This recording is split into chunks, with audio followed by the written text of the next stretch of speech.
The 2023 NFL trade deadline has come and gone, and while the Giants did not make any moves on Tuesday, they did, in my opinion, win the NFL trade deadline. We'll talk about that as they got a massive package for Leonard Williams, and we'll compare what the Giants got for Leonard Williams compared to what Washington got for trading two younger players. And I'll tell you what, while Schoen did not build a good enough roster to win the games this year, I thought he came out really, really well at this trade deadline. So Saquon Barkley was a guy that a lot of Giants fans were wondering, would he or would he not be traded by this football team? And I understand both sides of the argument. No, Saquon Barkley did not get traded.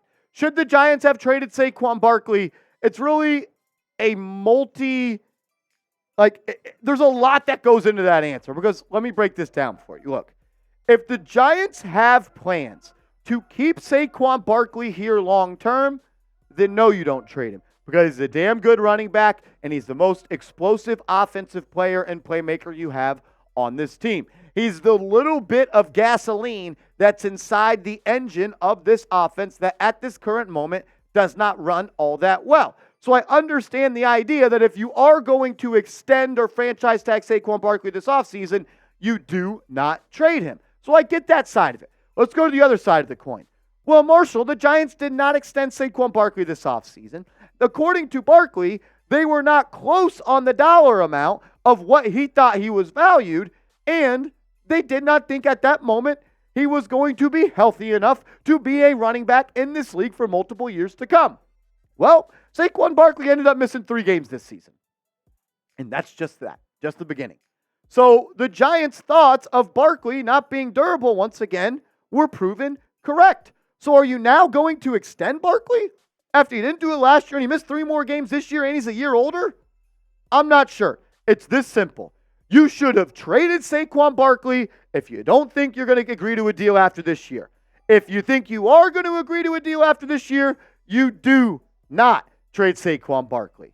So, the facts are the facts. Giants didn't trade him. That makes me think that they want him to be here long term. And I don't have a problem with that. I just don't understand the thought process from this team right now. I really don't understand it. What do you think? Should the Giants have traded Saquon Barkley? I'm interested what you guys have to say on this one. Type Y for yes, type N for no. I want to hear from all the real ones down in the comment section. This will be the pinned comment on today's video. So when you hit that YouTube ad break, scroll on down and let me know. Should the Giants have traded Saquon Barkley? Another player that a lot of Giants fans thought could be on the move was cornerback Adoree Jackson. Adoree Jackson, like Saquon Barkley, is on the last year of his contract, and he is going to be a free agent. The question I would ask to Schoen is Adoree Jackson in the long-term plans for the New York Giants? Let me answer that question.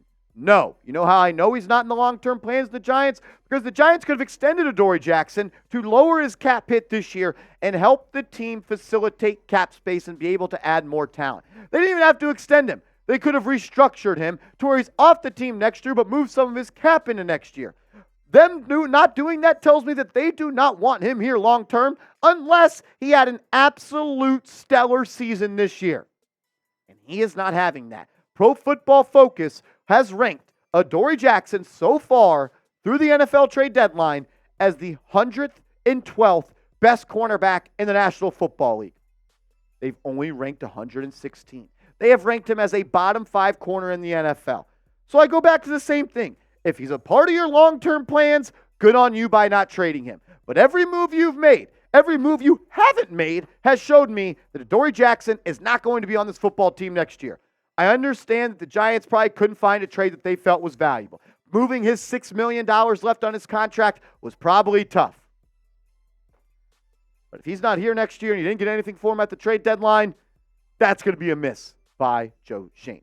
We're going to break down the rest of what happened at the NFL trade deadline. I have some more thoughts about the Leonard Williams trade. But first, I got to tell you guys about our proud sponsor, Prize Picks. Go to prizepicks.com/CLNS and use the promo code CLNS. And Prize Picks is going to hook you guys up with a $100 deposit match on your first deposit. What is Prize Picks? It's the #1 most fun and easy way to play daily fantasy sports. You create a lineup of 2 to 6 players, and you simply choose more or less on the projected stat line of the player that Prize Picks has offered. So for this Sunday, I'm going to go with more on the passing yards than Patrick Mahomes. I'm going to go with less passing yards for Jordan Love, and I'm going to go with more than a half a passing yard for Taysom Hill. I think New Orleans could call up a trick play this week. You can roll with my picks. You can fade my picks or make picks of your own. It's not just the NFL that Prize Picks offers. It's NFL, it's NBA, it's MLB, it's college football, it's women's basketball.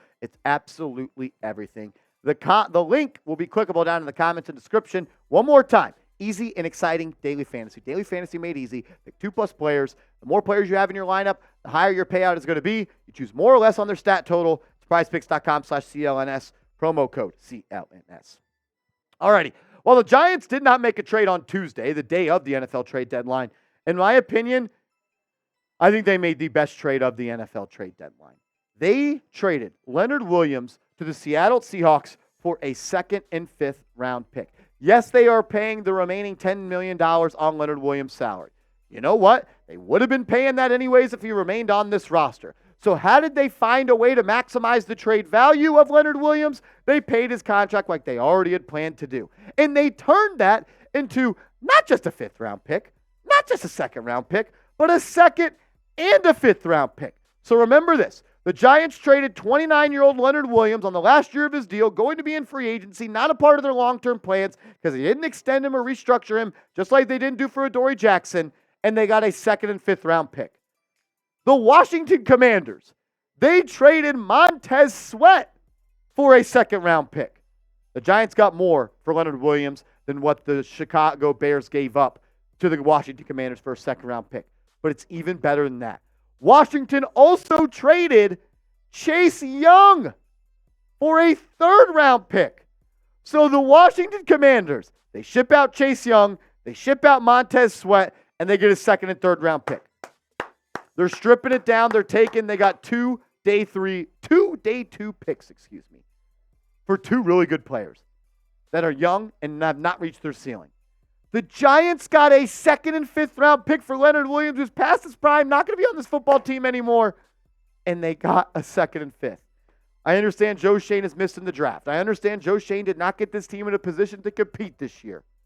But, man, he's been really good at making trades since he started as the general manager, in my opinion. Quickly, let's wrap up all of the trades that went down on trade deadline day. The Minnesota Vikings were one of the most active teams. They are going to be receiving Josh Dobbs from the Arizona Cardinals for a conditional 7th round pick, which they will be getting on a return as they are trading a 6th round pick to the Arizona Cardinals. Wasn't the only move they made. They also traded, they being the Minnesota Vikings, interior offensive lineman Erzin Cleveland from Minnesota to Jacksonville, Duval. And the Jags, they will be giving up a 6th round pick. A wide receiver trade. The Detroit Lions are going to be receiving Donovan Peoples-Jones in exchange for a 2025 6th round pick. We thought that the Bills could have been a landing spot for Adoree Jackson, and they wanted a corner, and we knew that. I knew that. I told you guys that. I heard they wanted a corner. Unfortunately, the Giants weren't able to get that trade done for Adoree Jackson. The Bills, they trade a 3rd round pick for Rasul Douglas and a 5th round pick. The reason that this wasn't Adoree Jackson is because Rasul Douglas makes less money. Buffalo had the cap space, though, to make a Adoree Jackson trade happen. Unfortunately, the Giants were not able to connect those dots, dot those T's, or cross those T's and dot those I's. And it's unfortunate because we've seen Brandon Beane and Joe Schoen come together, former best friends. Joe Schoen was once the assistant general manager for Brandon Beane in Buffalo. Weren't able to get that trade done. Wish that would have been so. Giants would have been the clear winners of the NFL trade deadline. I think Giants did a good job. I wish they could have traded Adoree Jackson, but at the end of the day, if you would have told me on Sunday the Giants got a 2nd and 5th round pick for Leonard Williams and Adoree Jackson, I would have said great, but they got it for just Leonard Williams. So I'm not going to complain too much. As always, just want to say thank you guys and appreciate you for tuning in. Remember, subscribe to the channel because no one does it like we do. Free Giants content every day on the latest Giants news and rumors.